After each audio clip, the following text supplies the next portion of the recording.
statements about cannabis curing things like cancer, because we have to, I think it's reasonable, like what Dr. Hartman said about, you know, the notion that it clearly has some anti-cancer properties. We don't really know how to harness that yet, but I think it's worth trying. In my case, I'm trying to do this sort of scorched earth technique and go through and take the highest dose that I can. And the reason I'm so open about this is because I believe we have a duty as people who are using this medicine. We have a duty to step out of the shadows and help our fellow patients to destigmatize this. And that's why every speech I talk about my use now, because I think it's so crucial for professionals especially to normalize this and show that these are your neighbors and whoever who are using this.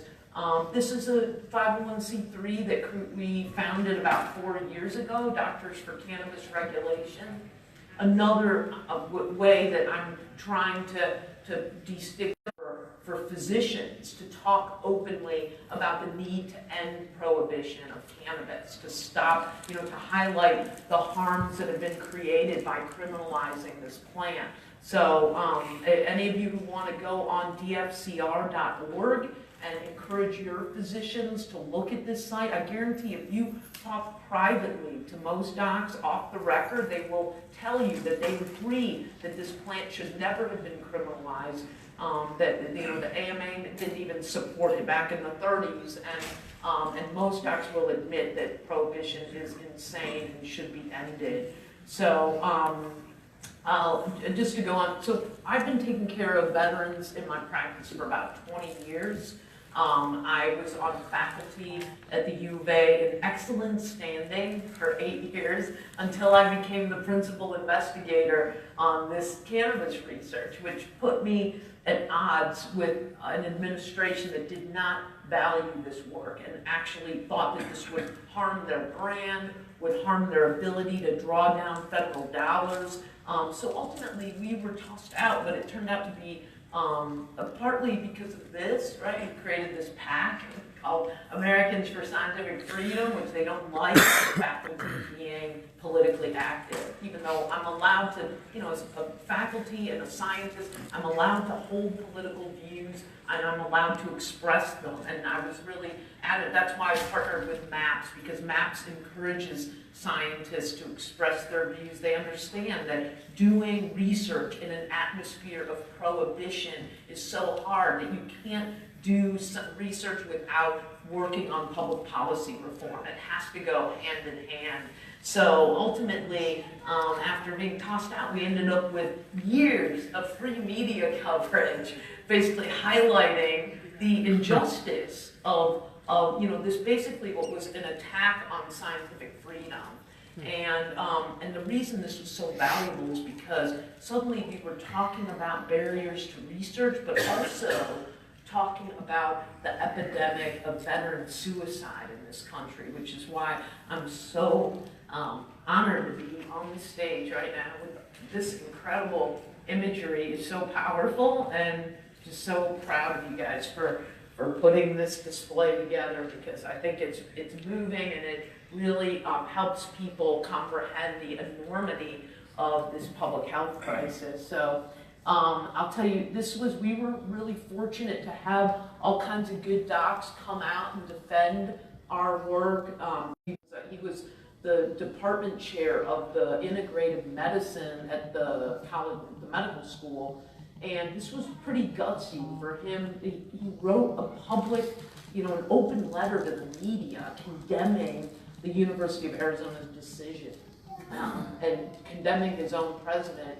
So I was really grateful to have all these guys. But ultimately, we ended up in our own lab. So we're private, you know, like fully independent from any university or hospital. So that's what I want to emphasize, is that it is possible to do this work privately. We have a private IRB system in the US, fortunately. Not all countries do that, but we have a way of going through an ethics committee privately, and that's been a real gift to us. So after being terminated, we ended up scoring this grant, which is why so many people think we moved to Colorado.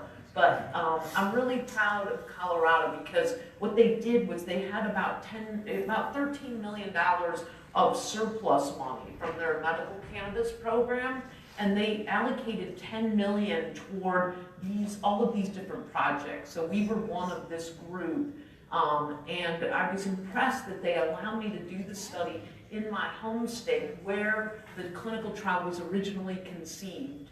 Typically, you don't do that, right? When you're using Colorado taxpayer dollars, they want you to do it in their state, create jobs there. But we're in a small labs, only 3 people that work there, and they agreed that the only victory for scientific freedom would be to keep it in the home state where it is, and force these people to look at this and see that this is not scary, that this work is federally legal, that it's reasonable, it's no different than any other clinical trial that pharma does. So the good news is over the next few years, you're going to see data from all of these different trials that are going on right now. So there are various degrees of completion. So we're going to be seeing data on cannabis for pediatric brain tumors, cannabis for Crohn's. This is why we've been fighting so hard for this study, though, right? It's the first and only controlled trial in the world looking at cannabis for PTSD. There's never been, all these other studies that you see are all observational studies, very low credibility, looking at, and with conflicting data, right? Some of the studies show cannabis could be harmful for PTSD, and some show that it could be beneficial, but it's really mixed, and so that's why we need a definitive controlled trial finally to understand this. So this is, for many of you, if you're any doctors in the room, probably you recognize this is the coveted DEA Schedule 1 license.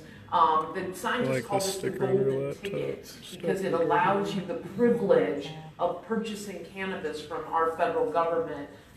So all the docs have a DEA Schedule 2 through 5, but Schedule 1 is very difficult to achieve. It took us 7 years to get through all of the governmental barriers. And after that, I moved to order 8 kilos of cannabis. Woo! And here, yeah.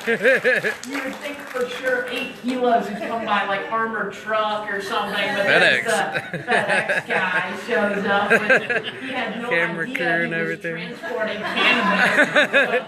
Stunned. And you can see, so if we open the box, you see here that it basically comes in these coolers, right? The coolers are all, this has been sent frozen. That's how they store it frozen for years, and they're not until scientists request it. And this is these little Ziploc bags that you have to dump out to weigh the cannabis for the DEA drug accountability logs. But you can see there, this is like a really strange, he basically grinds up several different strains until he gets what we have requested.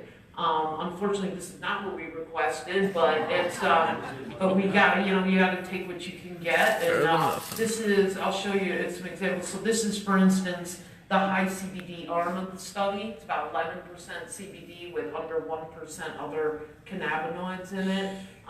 Here you can see this is actually the placebo control. So the government makes a placebo control by taking those other batches and they alcohol wash them, leach out all the cannabinoids and terpenes. So it's just inert plant material. But you can see, ultimately we were the first scientists to ever do secondary independent testing on this. So it's tricky. You can't just send this stuff to a lab.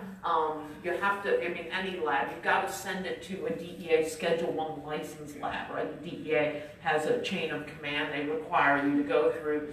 And this is really challenging because the DEA refuses to tell you who are the Schedule 1 license holders. It's a secret. So suddenly I spent months trying to cold call labs all over the country until we finally found one who came back with this data showing excessively high levels of mold and lead in all the batches. And it was really, you can imagine, disappointing after so many years of struggle to end up with what we consider pretty low quality material. We're spending $2 million of taxpayer money to study this, and a lot of scientists are concerned that this sabotages studies from the beginning. So I want to just plant that seed with you so I can talk with you more about that, so we can think about why some of these clinical trials don't really show the kind of benefit that patients in the real world are achieving. And I would argue that this is part of the issue, is that we're forced to use study drug that is augmented with lots of extraneous plant materials, stems, sticks, seeds, leaves, ground up into a powder. Maybe, I don't know, half the way to the study drug could be extraneous plant material. We want to use the flowering part of the plant, but we're instead given this, and we're not sure what this is. So the good news is the data from these, we did a second and third round of testing, which pretty much confirmed the same thing.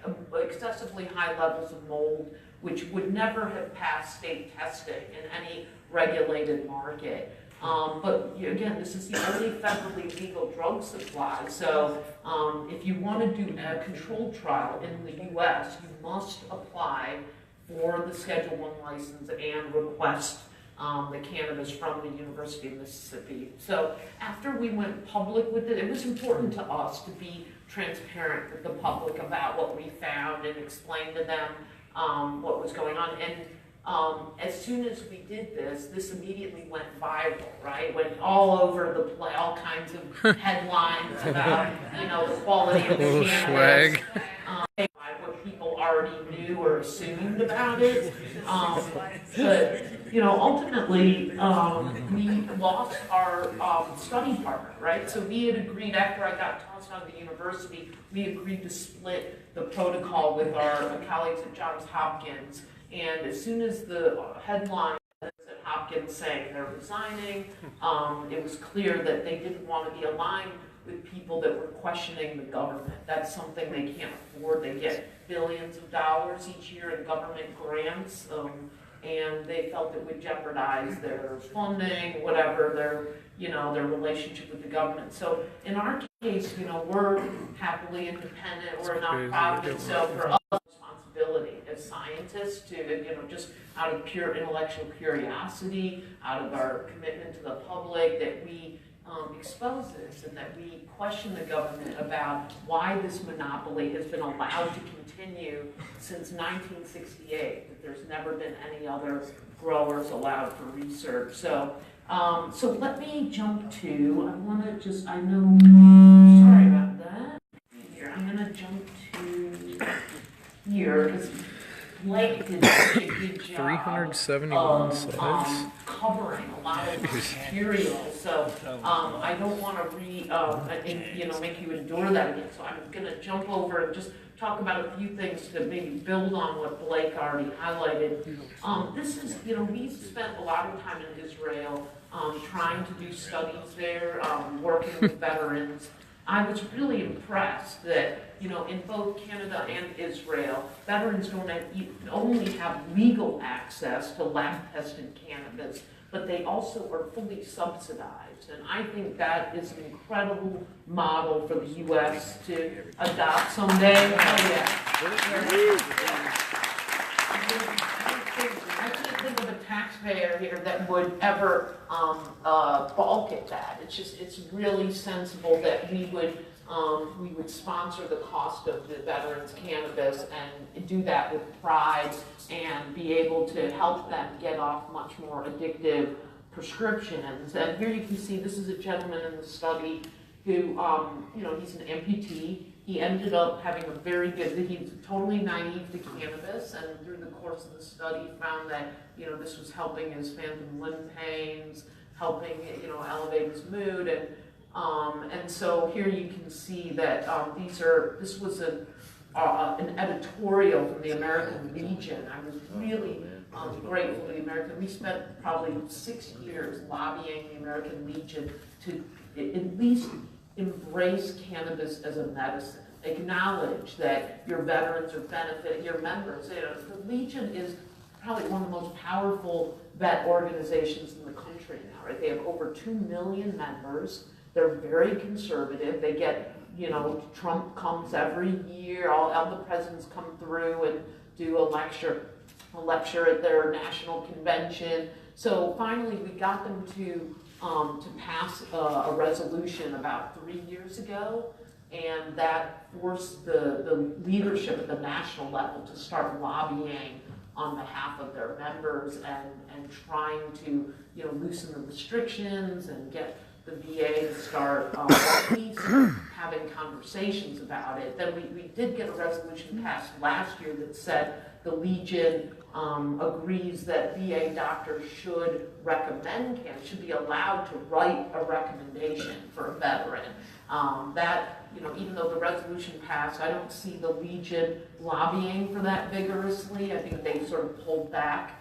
And so that's disappointing. So any of you guys who are Legion members, if you could try to, you know, step up the pressure on the Legion to rejoin this campaign, because it's really valuable to have them.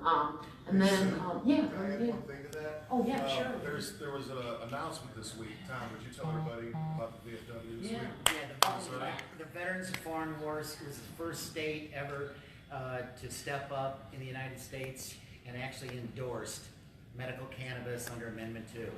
So that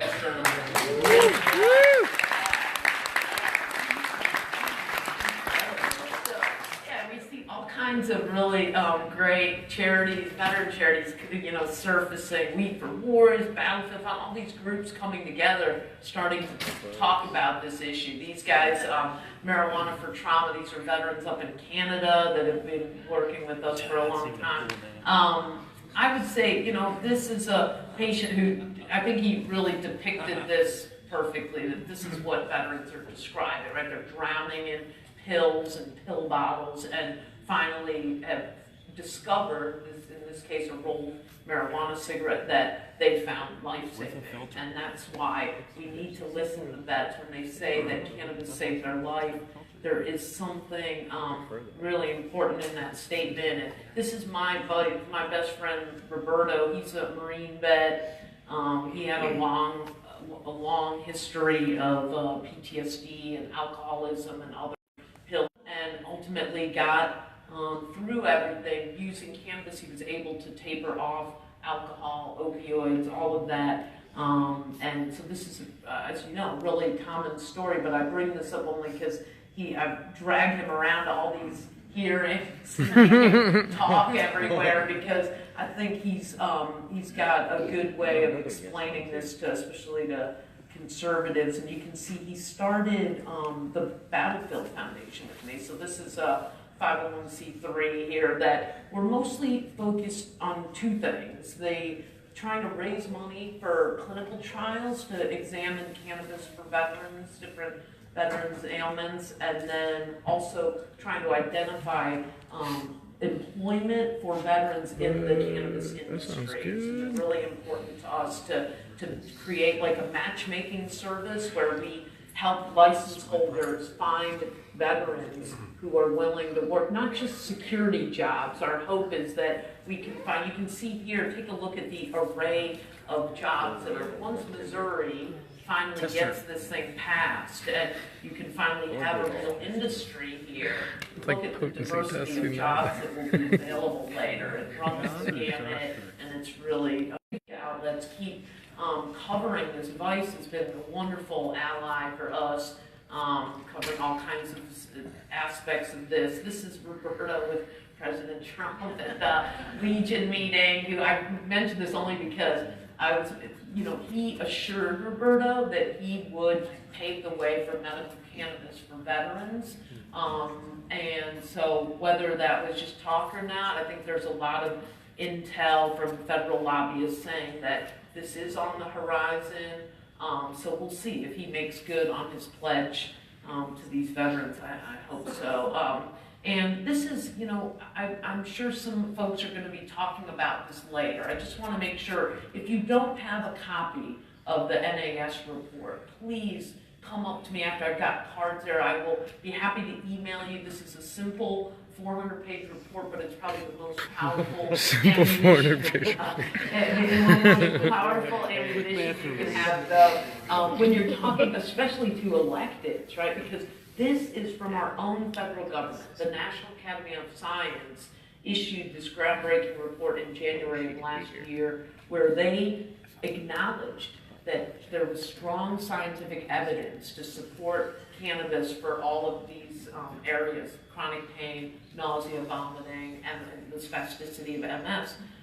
So I encourage you to use this. The good news is there is a shorter executive summary at the beginning, about 10 pages or so, summarizing all the findings. Nice, But the you got point me is at that summary. they looked at, over 10,000 articles and ranked them all in terms of credibility and showed that there was strong evidence. So it was like a vindication for all of these patients, all the scientists, and others who've been insisting that this is helping them. It really helped, I think, kind of push the movement forward. But I will tell you, why is it? There were tons of other conditions that cannabis is commonly associated with. As Jeffrey mentioned, the notion of glaucoma and cannabis has been, so it's been addressed for so many years, but yet this report argues that there isn't strong evidence to support it. Okay, so I want to talk with you a little bit more about that. So here's a little bit more of a breakdown from the executive summary in that report, showing the things that they thought had decent evidence. You can see, let me just jump in. I want to show you too. So Nora Volkow, even the head of NIDA, I went to one of her lectures where she was talking about pain, and she acknowledged that cannabis could be a treatment for pain. And I thought, wow, the times are really changing now, because Nora Volkow has been, famous for being probably the top cannabis prohibitionist in the country, and suddenly she's admitting this. So I think we're in a good place. This is what Jeff mentioned about Sativex, right? It's just a simple, one-to-one formulation of THC to CBD. It's available. Even though this is a prescription from GW, the truth is this same formulation is easily available in every regulated market in the country. But the point is, the good news is since GW spent millions of dollars doing studies on what is a combination of oil of THC and CBD, we now have all of these controlled trials where we're looking at Sativex for treating pain, and that's part of why the NAS report was able to confirm that there is strong evidence to support cannabis for pain, was using some of those trials. And here's some, I wanted to come back to, so when we ask ourselves, why is it that the scientific literature does not show more evidence? Why are these patients reporting all these immense, really profound experiences with cannabis? And the literature, the efficacy data still looks really anemic. Doesn't seem consistent. And I would argue that not only what I told you about the quality of the study drug that we've been forced to use since 1968, but here's another example. This is what has every controlled trial that's ever been done on cannabis is required to use this fixed dosing model. So here you can see Donald Abrams, very respected scientist from UCSF, doing, looking at HIV neuropathy, showed a good response, right? He said, there was a decrease in daily pain. It wasn't immense. It wasn't like patients in the real world talk about, but it was there. But the other thing that was there was a very high side effect profile, right? Much higher. I think that's one of the things that impresses all of us, right? Is that cannabis seems to have a very benign, mild side effect profile. Generally, if you use it carefully, judiciously, you're not going to get that many side effects. It's certainly much more tolerable than most of the prescriptions that I write for patients every day. But here, you're seeing compared to placebo, much higher than placebo side effects. So I would say this is part of my beef with all of these controlled trials, is that we're forcing people, in this case, 50 milligrams 3 times a day. You're forcing people to take way more than they need. The whole point, what Jeffrey was just talking about, is the idea of patient self-titration, right? The patients start with a little bit, they go up slowly until their symptoms are managed, and then they stop.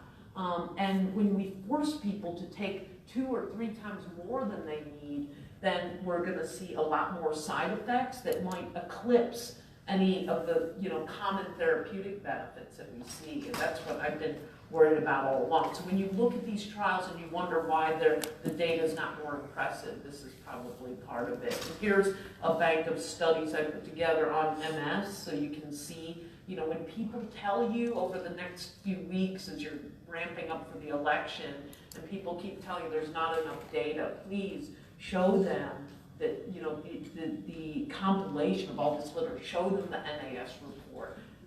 Let's see if we can open their eyes to how many randomized controlled trials.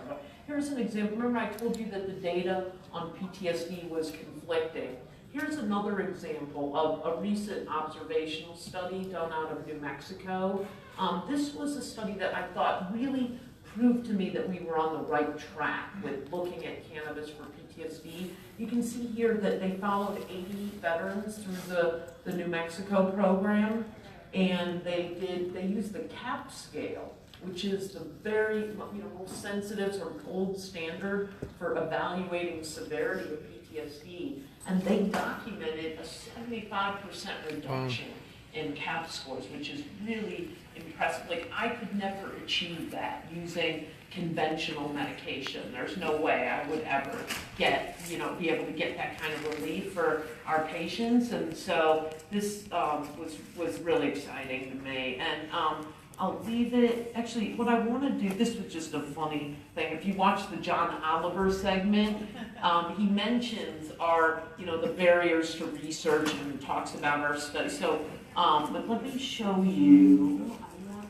to just come back to, because when we talk about, part of the thing that also helped persuade me about cannabis as medicine was the animal studies. And you can see here, I have had a chocolate lab that we were treating with CBD, and I've just been really impressed with this. And the fact that there is published data now, I'm doing this as an entree because you're very lucky that Kasara, our veterinarian, is going to be touching on this. So, but I did want to just give you a little. Oh shoot! Sorry about that. Let me. Oh my gosh! 1 second. Let me do this. This was. I wanted to just show you because we started treating an orangutan at the zoo named Igor. Igor the orangutan. That's so cute. So yeah, this guy, and I just want to give you a sense of how, so here's some of the published data that I looked at, and I was like, wow, there really is already good data. But here, so Igor, just so you can see what they had to go through, Igor has some really severe osteoarthritis. And let me jump to, and what had happened was Igor's like the star at the Phoenix Zoo. He's like the most beloved animal there, and everybody adores him. And they had tried to do, they were giving him cortisone injections, trying to help. You can see here, oops, what it takes. Let me show you, sorry. What it takes to, Rapid PowerPoint. Out of control. Jumping around here. But yeah, there we go. Okay. You can see, look. There we go. There we are. So you can see what they put this guy through. This is really tough, right? You got to intubate him, put him under anesthesia, do the injection. You can see here there's this little joint space, like just sort of classic erosion of the joints, bone on bone. He's in a ton of pain. He wasn't getting up. He wasn't eating. And so now they're treating him with a kind of a full spectrum oil minus the THC. So he's getting all the cannabinoids minus, he's getting THCA because as Jeff said, that's not psychoactive in the acid form. But yeah, so I just wanted to give you a glimpse and then get you all prepped up for Sarah's talk later. So let me jump to. How's he responding to that? That's what it's still early. So right now we're not seeing tremendous, he's back to eating again, which is good. But we're gonna see, it's only the first week, so I'll give you guys an update. When we jump to, so now we're in the home stretch here. I just want to show you a couple other items. So you guys have been so kindly following our saga trying to get the study underway, right? So I wanted to give you an update on where things are at. Remember, this is an FDA phase 2 trial, so it's an early phase drug development trial. It's triple blind, so that everybody's blinded in the study, right? I'm blinded, the veterans have no idea what they're getting. What we're doing is we buy the cannabis, like I said, from the federal government. The only thing we know about it is the THC to CBD ratio, right? So here are the 4 arms of the study. You've got a high THC arm, you have a high CBD arm, you have a 1-to-1 ratio of THC to CBD, and then you have a placebo. And sadly, that's all you know about it. So you don't know what other cannabinoids or terpenes are in it. They won't disclose any of that. It's all in a drug master file that's given to the FDA, but not to the investigators. So here's the study design for those of you who remember. This is, we do these 2 intro sessions with all the veterans. So we expose them to the cannabis, we teach them how to smoke the cannabis. We evaluate them, monitor them throughout that session to make sure they're tolerating it okay, that they're not having side effects, and then if they are okay, they go on to stage 1. This is what I was telling you about, patient self-titration, right? So the patients then are allowed to go home with 2 grams a day, basically. They get them in these little canisters, 2 grams of that green powder you saw. It's put into each canister. And they use as much as they want, up to 2 grams each day, and then return the unused amount at the end of each week so that I can weigh it. So what I've been impressed by is even though these guys are allowed to use 2 grams, they usually don't. A lot of these guys are reporting in their diaries that they're using as little as a few puffs at night to help them initiate sleep and stay asleep and suppress their nightmares and flashbacks. So that's been really exciting to me, despite what all the, the prohibitionists say about this being highly addictive and people, you can't allow people to self-titrate because they'll clearly abuse it. We're just not seeing that. People are returning the bulk of their cannabis each week and feeling, so the notion about microdosing cannabis becomes very critical with a lot of folks who, we don't want to, that's the whole problem with forcing people to take too much, is that a lot of people can get by, can get good symptom control just with a few puffs at various times in the day, if that's enough for them. So we don't want to force people to take way more than they need. And then after their 3 weeks, they're cut off. So that's important to emphasize, that we do force people into abstinence for 2 weeks because we want to see how they react to that. Does their PTSD relapse? Do they have drug withdrawal? All those things we're monitoring. And then after that, if they do okay, they go into stage 2. So then they're exposed to a whole nother variety of cannabis. If they were on high THC in stage 1, then they might be on high CBD in stage 2. That way we can get data on how they respond to each of those. And it's the same model, 3 weeks of using it at home, and then 2 weeks of being cut off. So let me just jump to, because I don't want to bore you with all the details, but this is something I did want to actually show you real quick. We are also measuring we're doing a lot of secondary testing, which is why these studies are so expensive.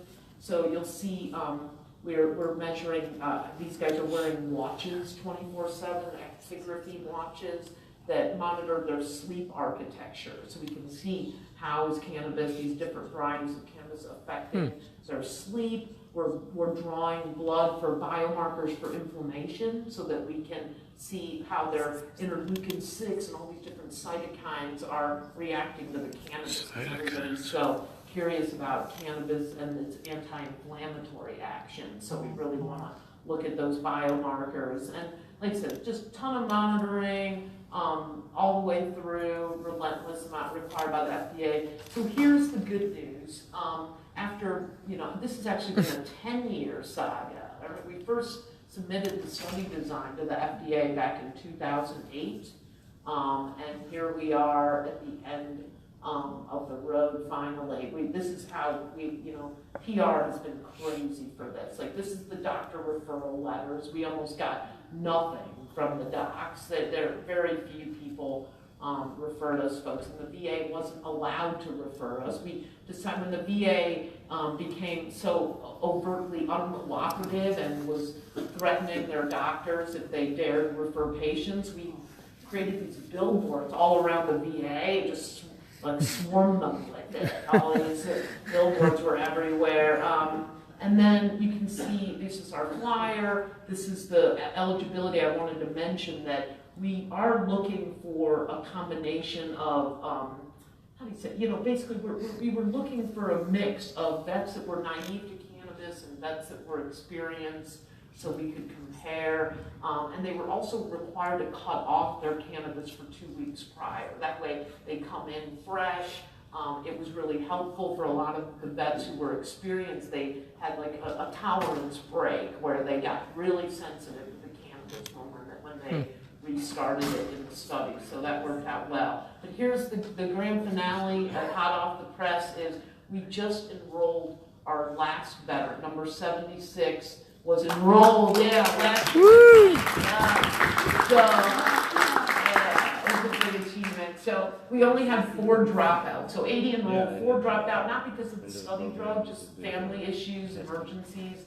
But yeah, we screened over 6,000 vets, and only 76 actually made it into the study and completed it. So you can see how rigorous the criteria are. There's so many inclusion and exclusion criteria. And that's our last batch. You see in the bag there. We just ordered our final batch to get us through the end of the study. So, so this is, the timeline is now, in January, the last veterans will be completing that 3-month protocol, and we will lock the database at that point and unblind all the data. Probably February or March, everything will be ready to start analyzing, building publication then. So all of the data, unlike big pharma, that they deliberately suppress data that doesn't make their drug look favorable. In our case, we're a charity, so we insist on publishing all of the data. The good and the bad of cannabis will all be published for everyone to scrutinize, and we're really excited to see what the results are. So let me end with this. I know we're in the home stretch here. I want to go to one last thing to show you guys this registry that we've been working on and see if you guys can help us with this. We're building a cannabis patient registry. Let's see. Okay, here we go. So let me, before I talk about the registry, let me just point out. So remember, I was telling you, I work with MAPS. We've been trying to put MDMA through the entire FDA drug development process. I bring this up because think about what Blake said at the beginning, that the only 2 meds ever approved by the FDA for PTSD are Zoloft and Paxil, right? In 17 years, our FDA has not approved a single other medication for treating PTSD. So as Blake mentioned, all of these other meds that we're using, when you find veterans or other PTSD patients on 6, 7 different psych meds, these are all being used off-label. And this is why this research to me is so exciting. The notion that in our phase 2 trial already, we showed over 80% of the subjects, sometimes after only 2 sessions with MDMA, ended up with no detectable PTSD. I mean, this is totally different than cannabis, right? You're talking about cannabis, we believe it's going to prove beneficial for symptom control, but the notion that we could put PTSD into remission, it is truly thrilling. And I think you can see here, this is a little bit, so before treatment, sky high PTSD symptoms, then 2 months after, you can see it dropped below what the definition of PTSD is, and then even 4 years later, these folks continue to find reduced symptoms of PTSD. So, so this is really important. And what's interesting, though, what's more important for you to know is that MDMA is already in FDA phase 3 trial. So the FDA has given us breakthrough therapy designation to move to, like, fast track it through phase 3. But with cannabis, even though we started cannabis and MDMA research at the same time 20 years ago, we are still, you know, MDMA, which I think most of us would consider much more risky, toxic than cannabis, is miles ahead of cannabis when it comes to the FDA drug development process. I don't think, it doesn't make a lot of sense, but it just shows you MDMA is in a pill. So FDA feels comfortable with pills. They know how to deal with it, but the green leafy substance is, of course, what they're afraid of. So the last thing I'll leave you, we're building, you know, I got a grant from Colorado State University to build a patient registry. This was, you know, for years we've been wanting to do this. We finally got the money to build what we hope is going to be an international platform for patients, scientists to use, open source, free for everybody, to be able to collect meaningful data on how patients are using cannabis, for what illnesses, what dose. This is our homepage. This is the first time I've ever seen a dog registry, so I'm hoping you guys will be, I'm sorry to the cat lovers, but I'm focusing on dogs first. But you can see the idea is that we collect all this real world data. You know, with our studies, we're forced to use cannabis from the federal government. But here I can learn about how patients are using cannabis in their day-to-day lives. What dose, what frequency, for what illnesses, what complement of products are they using, you know, all different sorts of formulations during the day. Well, how much are they spending? All these things that we'll be able to collect here. And we're hoping, you know, over the course of the next year to have like 100,000 patients in this database so that we can finally, you know, see some trends once we get to larger data sets that will help us. So then if you're a scientist who wants to do a study on Parkinson's, you know, you want to talk to all the cannabis patients who are treating their Parkinson's, then you'll be able to go here, query the database, and learn from them and communicate with them. Patients who want to be in clinical trials will be able to opt in and let the scientists know that they want to be contacted for trials. So this will help immensely, because you can see what we had to do to advertise our study. I mean, we did everything short of skywriting to get this thing. I was flyering at strip clubs, at gun shows, everywhere I could find vets, and Oh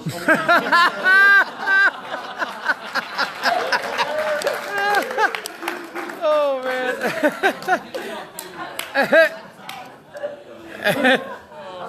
Thank you.